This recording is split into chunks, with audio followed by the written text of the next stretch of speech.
ಓಂ ಗಂಗನಪತೇ ನಮಃ. ಜೈ ಶ್ರೀ ಕೃಷ್ಣ. ಓಂ ದುಂ ದುರ್ಗಾಯೇ ನಮಃ. ಓಂ ನಮೋ ಭಗವತೆ ವಾಸುದೇವಾಯ. ಇಂದಿನ ಈ ವಿಡಿಯೋದಲ್ಲಿ ಭಗವದ್ಗೀತೆಯ ಅಧ್ಯಾಯ 11 ವಿಶ್ವರೂಪದ ಶ್ಲೋಕ 26ರಿಂದ 35ರವರೆಗೆ ಕವರ್ ಮಾಡಲಿಕ್ಕಿದ್ದೇವೆ. ಶ್ಲೋಕ 26.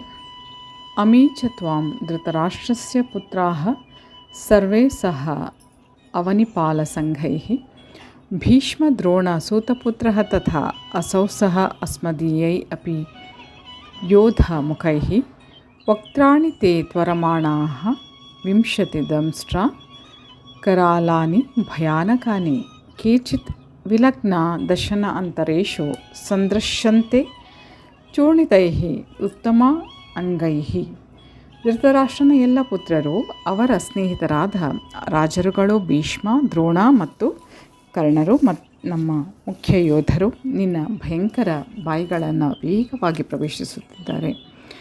ನಿನ್ನ ಹಲ್ಲಿನ ಸಂದುಗಳಲ್ಲಿ ಸಿಕ್ಕಿಕೊಂಡು ಪುಡಿಯಾದ ಕೆಲವರ ತಲೆಗಳನ್ನು ನಾನು ಕಾಣುತ್ತಿದ್ದೇನೆ.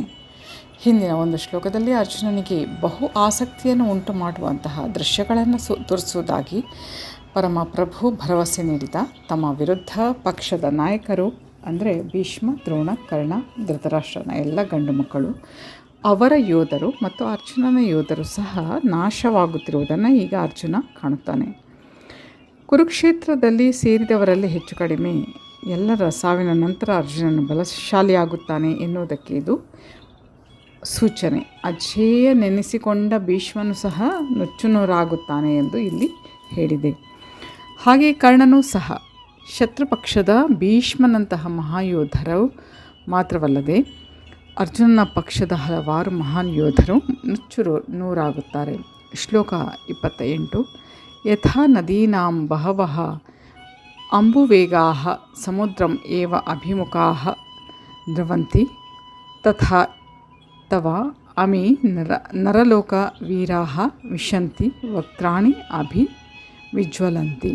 ನದಿಗಳ ಅಧಿಕ ಸಂಖ್ಯೆಯ ಅಲೆಗಳು ಸಮುದ್ರದೊಳಕ್ಕೆ ಹರಿಯುವಂತೆ ಈ ಎಲ್ಲ ಮಹಾಯೋಧರು ಪ್ರಜ್ವಲಿತ ನಿನ್ನ ಬಾಯಿಗಳನ್ನು ಪ್ರವೇಶಿಸುತ್ತಿರುವರು.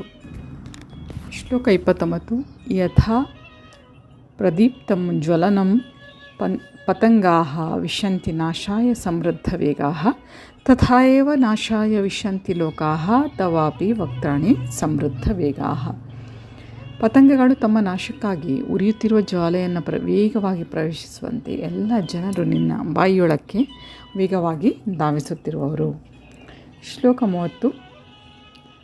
ಲೇಲಿಹ್ಯಸೆ ಗ್ರಸಮಾನಃ ಸಮಂತಾತ್ ಲೋಕಾನ್ ಸಮಗ್ರಾನ್ ವದನೈಃ ಜ್ವಲದ್ಭಿಃ ತೇಜೋಭಿಃ ಆಪೂರ್ಯಃ ಜಗತ್ ಸಮಗ್ರಂ ಭಾಸು ತವ ಉಗ್ರಾಹ ಪ್ರತಪಂತಿ. ವಿಷ್ಣು. ಅನುವಾದ. ಎಲೆ ವಿಷ್ಣುವೇ, ಉರಿಯುತ್ತಿರುವಂತಹ ನಿನ್ನ ಬಾಯಿಗಳಲ್ಲಿ ಎಲ್ಲ ಕಡೆಗಳಿಂದ ನೀನು ಎಲ್ಲ ಜನರನ್ನು ನುಂಗುತ್ತಿರುವುದನ್ನು ನಾನು ಕಾಣುತ್ತಿದ್ದೇನೆ. ನಿನ್ನ ತೇಜಸ್ವಿನಿಂದ ಇಡೀ ವಿಶ್ವವನ್ನು ಆವರಿಸಿದ್ದಿ. ನೀನು ಭಯಂಕರವಾದ ಸುಡುವ ಕಿರಣಗಳ ಒಡನೆ ಪ್ರಕಟವಾಗಿದ್ದಿ. ಶ್ಲೋಕ 31. ಆಖ್ಯಾಹಿ ಮೀ ಕಹ ಭವಾನ್ ಉಗ್ರರೂಪಃ ನಮಃ ಅಸ್ತು ತೇ ದೇವವರ ಪ್ರಸೀದ ವಿಜ್ಞಾತುಂ ಇಚ್ಛಾಮಿ ಭವಂತಂ ಆದ್ಯಂ ನಹಿ ಪ್ರಜಾನಾಮಿ ತವ ಪ್ರವೃತ್ತಿಂ. ಪ್ರಭುಗಳ ಪ್ರಭುವೇ, ಉಗ್ರರೂಪನೇ, ದಯವಿಟ್ಟು ನೀನು ಯಾರು ಎಂದು ಹೇಳು. ನಾನು ನಿನಗೆ ಪ್ರಣಾಮ ಮಾಡುತ್ತೇನೆ. ದಯವಿಟ್ಟು ನನ್ನಲ್ಲಿ ಕೃಪೆ ಮಾಡು. ನೀನು ಆದಿಪುರುಷ. ನಿನ್ನ ಉದ್ದೇಶವನ್ನು ನಾನು ತಿಳಿಯಲಾರೆನು, ಆದ್ದರಿಂದ ನಿನ್ನನ್ನು ತಿಳಿಯಬೇಕೆಂದು ಬಯಸುತ್ತಿದ್ದೇನೆ ಎಂದು ಹೇಳುತ್ತಾನೆ. ಶ್ಲೋಕ 32. ಶ್ರೀ ಭಗವಾನ್ ಉವಾಚ. ಕಾಲಃ ಅಸ್ಮಿ ಲೋಕ ಕ್ಷಯಕೃತ್ ಪ್ರವೃದ್ಧ ಲೋಕಾನ್ ಸಮಾಹರ್ತುಂ ಇಹ ಪ್ರವೃತ್ತಃ ಋತೆ ಅಪಿ ತ್ವಾಂ ನ ಭವಿಷ್ಯಂತಿ ಸರ್ವೇ ಯೇ ಅವಸ್ಥಿತಾಃ ಪ್ರತಿ ಅನಿಕೇಶು ಯೋಧಾಃ. ದೇವೋತ್ತಮ ಪರಮಪುರುಷನು ಈ ರೀತಿ ಹೇಳುತ್ತಾನೆ. ನಾನು ಕಾಲ, ಎಲ್ಲ ಲೋಕಗಳ ಮಹಾನ್ ಕ್ಷಯಕಾರಿಯು, ಎಲ್ಲ ಜನರನ್ನೂ ನಾಶ ಮಾಡಲು ಇಲ್ಲಿಗೆ ಬಂದಿದ್ದೇನೆ. ನಿಮ್ಮನ್ನು ಅಂದರೆ ಪಾಂಡವರನ್ನು ಬಿಟ್ಟು ಎರಡು ಪಕ್ಷಗಳ ಎಲ್ಲ ಯೋಧರು ಕೊಲ್ಲಲ್ಪಡುವರು. ಕೃಷ್ಣನು ತನ್ನ ಸ್ನೇಹಿತ ಮತ್ತು ದೇವೋತ್ತಮ ಪರಮಪುರುಷ ಎಂದು ಅರ್ಜುನನಿಗೆ ತಿಳಿದಿದ್ದರು. ಕೃಷ್ಣನು ತೋರಿಸಿದ ಹಲವು ರೂಪಗಳಿಂದ ಅವನಿಗೆ ತೊಡಕಾಯಿತು. ಆದ್ದರಿಂದ ಈ ವಿನಾಶಕಾರಕ ಶಕ್ತಿಯ ವಾಸ್ತವ ಉದ್ದೇಶವನ್ನು ಕುರಿತು ಇನ್ನಷ್ಟು ಪ್ರಶ್ನೆ ಮಾಡಿದನು. ಪರಮ ಸತ್ಯವು ಎಲ್ಲವನ್ನೂ ಬ್ರಾಹ್ಮಣರನ್ನು ಸಹ ನಾಶ ಮಾಡುತ್ತದೆ ಎಂದು ವೇದಗಳಲ್ಲಿ ಹೇಳಿದೆ. ಕಟ್ ಉಪನಿಷತ್ತಿನಲ್ಲಿ ಈ ರೀತಿ ಹೇಳಲಾಗಿದೆ. ಕಟ್ಟ ಕಡೆಗೆ ಬ್ರಾಹ್ಮಣರು, ಕ್ಷತ್ರಿಯರು ಮತ್ತು ಉಳಿದೆಲ್ಲರನ್ನ ಪರಮನು ಒಂದು ತುತ್ತಿನಂತೆ ನುಂಗಿ ಬಿಡುವನು. ಪರಮ ಪ್ರಭುವಿನ ಈ ರೂಪ ಸರ್ವಭಕ್ಷಕವಾದ ಅದ್ಭುತ ರೂಪ. ಇಲ್ಲಿ ಕೃಷ್ಣನು ಸರ್ವಭಕ್ಷಕ ಕಾಲನ ರೂಪದಲ್ಲಿ ಪ್ರಕಟವಾಗಿದ್ದಾನೆ. ಕೆಲವರು ಪಾಂಡವರನ್ನು ಬಿಟ್ಟರೆ ರಣಭೂಮಿಯಲ್ಲಿ ಇದ್ದ ಎಲ್ಲರನ್ನೂ ಅವನು ಭಕ್ಷಿಸುತ್ತಾನೆ. ಅರ್ಜುನನಿಗೆ ಯುದ್ಧ ಬೇಕಿರಲಿಲ್ಲ, ಯುದ್ಧ ಮಾಡದೇ ಇರುವುದೇ ಉತ್ತಮ, ಆಗ ಹತಾಶೆ ಇರುವುದಿಲ್ಲ ಎಂದು ಅವನು ಭಾವಿಸಿದನು. ಇದಕ್ಕೆ ಉತ್ತರವಾಗಿ ಪ್ರಭು ಅವನು ಯುದ್ಧ ಮಾಡದಿದ್ದರು ಅವರಲ್ಲಿಯೂ ಪ್ರತಿಯೊಬ್ಬರೂ ನಾಶವಾಗುವರು, ಏಕೆಂದರೆ ಅದು ತನ್ನ ಯೋಜನೆ ಎಂದು ಹೇಳುತ್ತಾನೆ. ಅರ್ಜುನನು ಯುದ್ಧವನ್ನು ನಿಲ್ಲಿಸಿದರೆ ಅವರು ಬೇರೊಂದು ರೀತಿಯಲ್ಲಿ ಸಾಯುತ್ತಾರೆ. ಅವನು ಹೋರಾಡದಿದ್ದರೂ ಸಾವನ್ನು ತಪ್ಪಿಸುವಂತಿಲ್ಲ. ವಾಸ್ತವವಾಗಿ ಅವರೆಲ್ಲರೂ ಆಗಲೇ ಸತ್ತು ಹೋಗಿದ್ದಾರೆ. ಕಾಲವೆಂದರೆ ನಾಶ. ಪರಮ ಪ್ರಭುವಿನ ಇಚ್ಛೆಗಳಿಗೆ ಅನುಗುಣವಾಗಿ ಎಲ್ಲ ಅಭಿವ್ಯಕ್ತಿಗಳು ನಾಶವಾಗಬೇಕು. ಇದು ಪ್ರಕೃತಿ ನಿಯಮ. ಶ್ಲೋಕ 33. ತಸ್ಮಾತ್ ತ್ವಂ ಉತ್ತಿಷ್ಟ ಯಶಃ ಲಭಸ್ವ ಜಿತ್ವಾ ಶತ್ರುನ್ ಭುಂಕ್ಷ್ವ ರಾಜ್ಯಂ ಸಮೃದ್ಧಂ ಮಯಾ ಏವ ಏತೆ ನಿಹತಾಃ ಪೂರ್ವಂ ಏವ ನಿಮಿತ್ತ ಮಾತ್ರಂ ಭವ ಸವ್ಯಸಾಚಿನ್. ಆದ್ದರಿಂದ ಎದ್ದೇಳು, ಯುದ್ಧ ಮಾಡಿ ಕೀರ್ತಿಯನ್ನು ಪಡೆ, ನಿನ್ನ ಶತ್ರುಗಳನ್ನು ಸೋಲಿಸಿ ಸಮೃದ್ಧವಾದ ರಾಜ್ಯವನ್ನು ಅನುಭವಿಸು. ನನ್ನ ವ್ಯವಸ್ಥೆಯಿಂದ ಆಗಲಿ ಅವರು ಹತರಾಗಿದ್ದಾರೆ. ಸವ್ಯಸಾಚಿ, ನೀನು ಯುದ್ಧದಲ್ಲಿ ಒಂದು ನಿಮಿತ್ತ ಮಾತ್ರ.